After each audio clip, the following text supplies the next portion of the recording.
governo ungherese. La parola al vicepresidente, primo vicepresidente della Commissione, Frans Timmermans. Grazie, Presidente. At the conclusion of this debate, let me draw a few conclusions for the Commissioner. I will be looking forward to the reply by the Hungarian authorities to the notification we have sent on the law on higher education. In our view, this law is clearly in violation of EU law, so I hope we can get a response to that. And I have to say that the only thing the Central European University is asking is to be left alone, to do what it does well.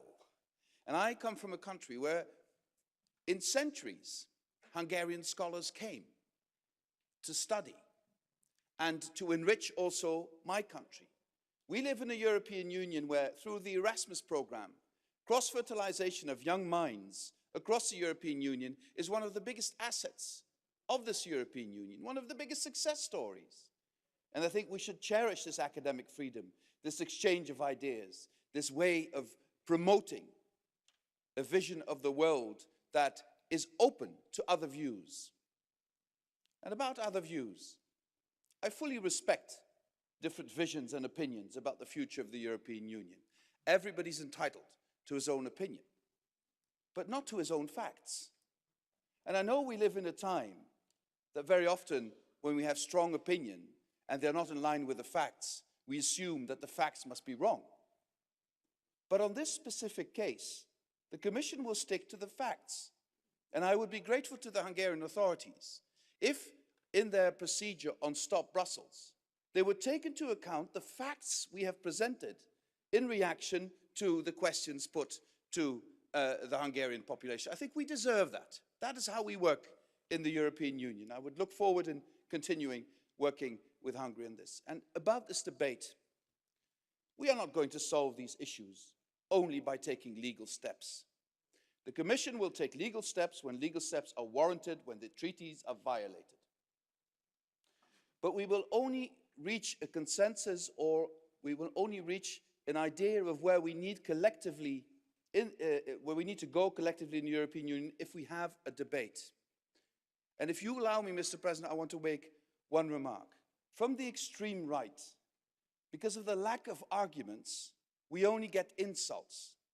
And because nobody reacted, I want to react.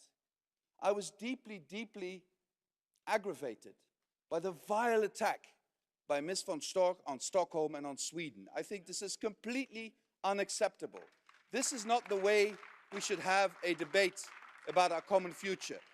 I think we can ask of each other to disagree profoundly, but to have respect for each other. Thank you very much, Mr. President. The debate is closed. The vote May 1.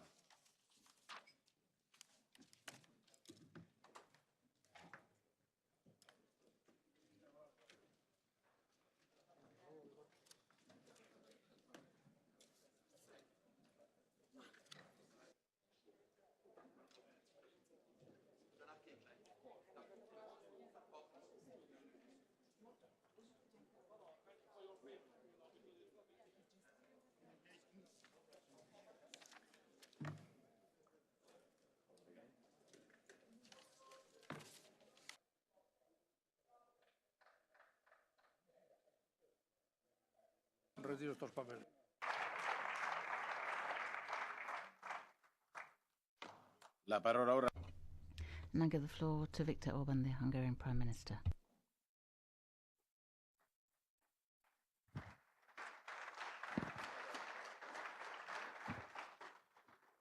Mélyen tisztelt elnök úr, tisztelt President Tajani, Vice President Timmermans, honorable members. Hungary is once again on the agenda here in the European Parliament.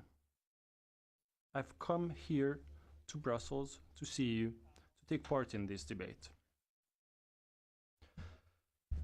I've been a member of Parliament for almost 30 years now, and I've always been fond of debate, the clashing of opposing views.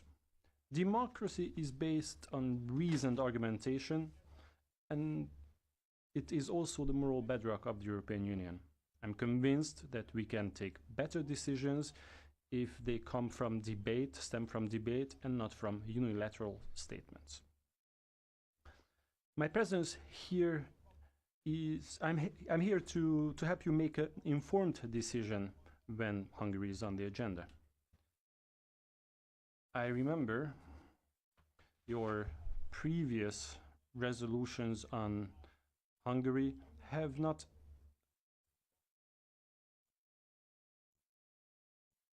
stood the test of time and the test of truth. Just think about the Tavares report and its spectacular and embarrassing failure. You should know that we Hungarians never give up the fight. I will rely on the power of reason in today's debate. We have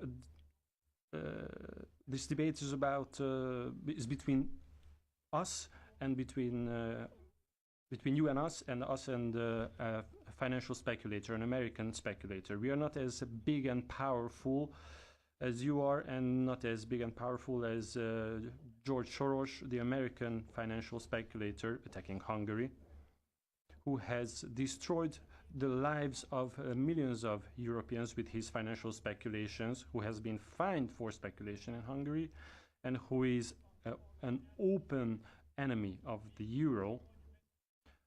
He is still highly regarded and warmly received here at the highest levels.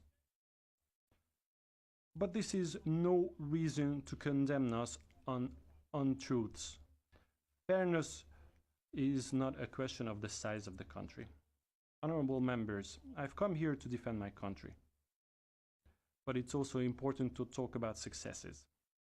In 2008, we started from the same position as Greece. The government in office was the first one to turn to the IMF and to you, the European Union, for help, for financial help. We have since repaid this loan fully and before its maturity. We have created hundreds of thousands of jobs. Hungary is on the right path to achieving the lowest unemployment in Europe. Today it stands at 4%. We have created work-based society. We have taken people off benefits and back to work. We are aiming at full employment. Budgetary deficit has been well below your threshold for years. The latest figure was 1.8%. Public debt is decreasing, and this year economic growth stands at a stable 4%. We still have a lot of problems to solve, but we have a lot to be proud of. I am convinced that Hungary's successes are also Europe's successes, and the EU needs successes. It would be silly to let our ideological differences divert attention from these successes. Honorable members, there are a number of issues that you seem to be interested in. There are rumors that the Hungarian government has adopted a law and has closed the university, the private university of George Soros, operating in Budapest. The rector of this very university has written to the students and the teachers the following. Let me quote him. We would like to reiterate that the Central European University's existence is not in danger. We will continue to work under any circumstances. So this allegation is unfounded. The situation is really absurd. It's almost like someone being accused of murder, then he's convicted, while the alleged victim is alive and kicking. Moreover, even pointing fingers at the convicted, crying murderer. The truth is that this piece of legislation adopted by the Hungarian Parliament, which is a minor amendment, applies to 28 foreign universities in Hungary, and all it does is introduce uniform rules applying to them, closes loopholes, introduces transparency, and ends privileges that these foreign universities enjoyed over European ones. You are European legislators. I'm the Prime Minister of Hungary. Prime Minister of a member state, it is my job and duty to ensure that European and Hungarian universities enjoy a level playing field and are not at a disadvantage compared to non-EU universities, no matter how big and powerful their owner might be. Honourable members, the other issue on the agenda is the national consultation that we recently introduced. I can tell you that in the last decade it's become something of a habit to regularly ask our citizens to consult them about important issues. We have already held 4 of these. I can wholeheartedly recommend the same method to you.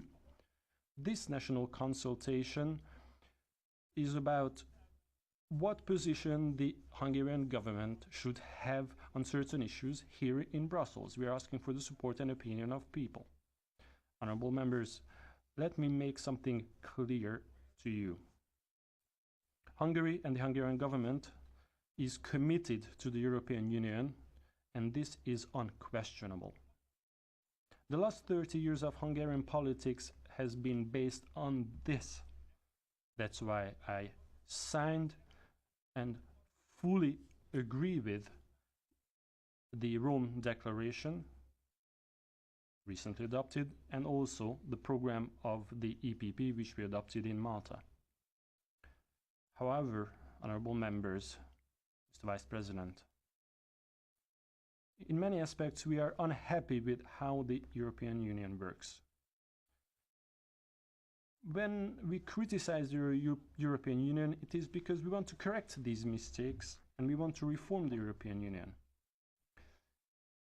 It is our conviction that this is the only way to regain people's confidence towards European institutions. We have to do our best to address the root causes of inefficiencies. A good therapy requires a clear diagnosis. We have to be clear about what's wrong. I personally, and we Hungarians generally, we like honest talk. We like to speak clearly so that everybody understands, even if we know that this is not going to be to the liking of everybody. And we are really irritated by the verbal straitjacket which stops us from calling a spade, and this kind of talk has become very common in European public life recently. But we cannot. I don't think we can require all 28 member states to have the same temperament and the same style of debate. That is exactly why I think that European political culture is so exciting. If you manage to overcome your prejudices towards us, you will find a fresh, innovative and creative political thinking behind them. This is also true for the national consultation. This is exactly what lies behind the successes of Hungary. This national consultation questionnaire addresses 3 issues where we disagree with the European Commission. We have a clear position. We don't want, and we don't think it's actually within the founding treaties to make it compulsory to resettle migrants to Hungary. We reserve ourselves the right to decide who we share Hungary with, who we live together with. Another important piece of information is that George Soros and his NGOs want to let in 1 million migrants to the European Union every year. This is his publicly declared program, and he offers financial loans to back this up. You could read this as well. We reject this proposal. We do not want to lose our national competence to set public utility prices, because we're afraid that this would increase the financial burden of the citizens and would lead to a steep increase of prices, which has caused already enough suffering to Hungarian families. Also, we don't want to hand over the national competence of setting taxes to the European Union, because that would make us less competitive. And we don't understand why the Commission in its annual report criticizes the Hungarian public works system, which is a very important basis of a work-based society and not a benefit-based society. These are the hot issues debated here. Our position is that we don't want change in these. We don't want a reshuffle of national and EU competencies in these fields. We want to defend the status quo, the rules that we adopted together. That's where the Stop Brussels slogan comes from. Is this a crime now?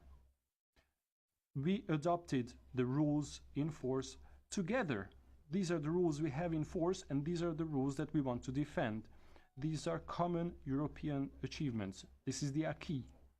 So the Hungarian position cannot be an anti-European position. It is also true, I'm not going to hide this, that our vision of Europe builds on a Europe of strong member states. In such a Europe, the member states shoulder and not fend off responsibility. Responsibility for state debt, public debt, for the budget or the protection of borders. Honorable members, we want to use reason and debate, and we want to use them to shape decision-making here in Brussels. If you don't like our opinion, our position, come forward with reasoned arguments. Let's debate these issues, but don't judge us and condemn us because we have our own opinion. Honorable members, the third issue, regulations and rules on NGOs. The Hungarian bill, Draft Act, follows a US model. In a number of European countries, and also within the framework of the PIPER report here in the European Parliament, you are dealing with this complex issue. How can we make sure that rich lobbies that want to have an influence on democratic decision making, how we can introduce transparency in this? The Hungarian bill is based on the principles of transparency. All we want is to know what financial and other interests these NGOs represent. They will still have the constitutional right to to make their voices heard, to represent interests.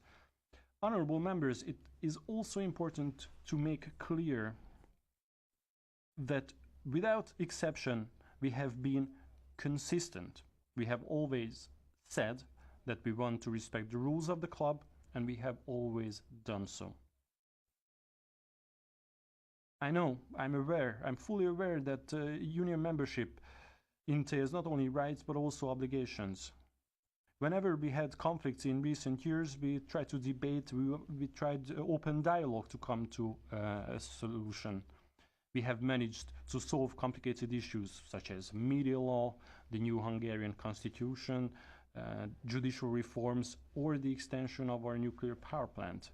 These are cases where we successfully closed the debate. We have come to an agreement. I can reassure you, Mr. Vice President, that we will do so on these issues as well. Honorable members, Hungary is a proud country. We have always been committed to European Christian values.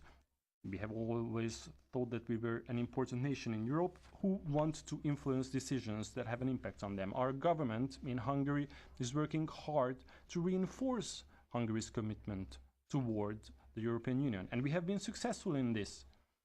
Public support for the European Union is above 70%, the highest in all member states, and we are proud of this. Believe me when I say this, people will support the European Union, but only if it is based on fair and open debate and is ready to admit that every now and then it needs to be reformed. Mr. President, we have always been respectful towards you. When you are talking about Hungary, I kindly ask you to be critical towards your prejudices, stick to the truth, and measure us by the same yardstick. This is the only way we can be true Europeans worthy of the name. Thank you for listening to me.